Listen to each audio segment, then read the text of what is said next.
আজ আমরা এমন এক প্রশ্নের সামনে দাঁড়িয়ে আছি, যে প্রশ্ন মানুষ হাজার হাজার বছর ধরে করে আসছে।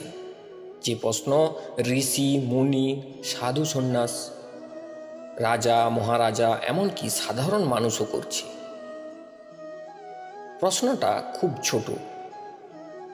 প্রশ্নটি হলো, আসলে ভগবান কোথায় থাকেন? কিন্তু উত্তরটা এত গভীর যে পুরো জীবন লেগে যায় বুঝতে। অনেকে বলেন ভগবান মন্দিরে থাকেন, কেউ বলেন কাশী, বৃন্দাবন, পুরীতে থাকেন, কেউ বলেন স্বর্গে, বৈকুণ্ঠে, কৈলাসে থাকেন। কিন্তু আজ আমি আপনাকে শাস্ত্র অনুযায়ী একটা ভয়ঙ্কর সত্য কথা বলবো, যে সত্য জানলে আপনার ভগবানকে খুঁজে আর কোথাও যেতে হবে না। শাস্ত্র বলে ভগবান কোথাও আলাদা করে থাকেন না, তিনি আছেন প্রতিটি প্রাণের সাথে।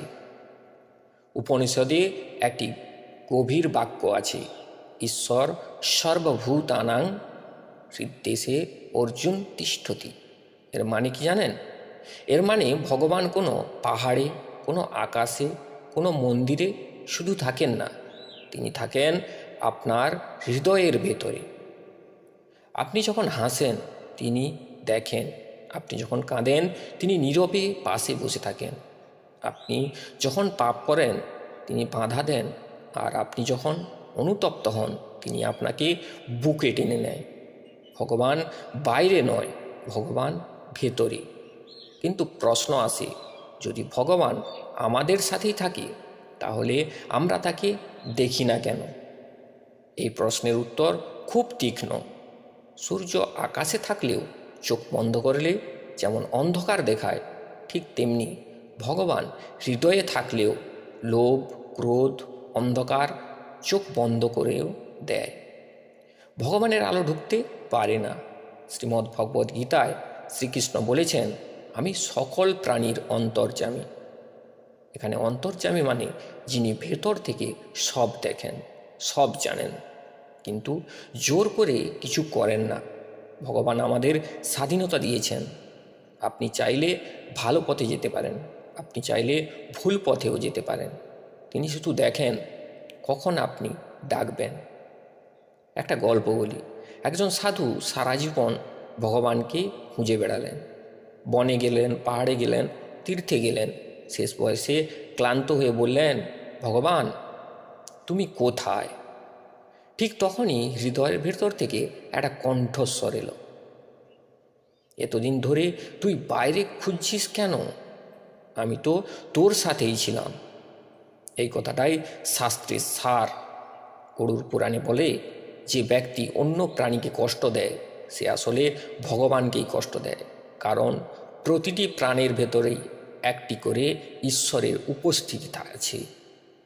এই কারণেই হিন্দু শাস্ত্রে বলে, গাছ কাটার আগে ক্ষমা চাইতে হয়, নদীকে মা বলতে, গরুকে মা বলতে হয়। কারণ ভগবান শুধু মানুষের মধ্যেই নয়, তিনি সব প্রাণের মধ্যেই আছেন। এখন বুঝুন কেন বলা হয় সবাইকে ভালোবাসো। এটা শুধু নৈতিক কথা নয়, এটা গভীর আধ্যাত্মিক সত্য।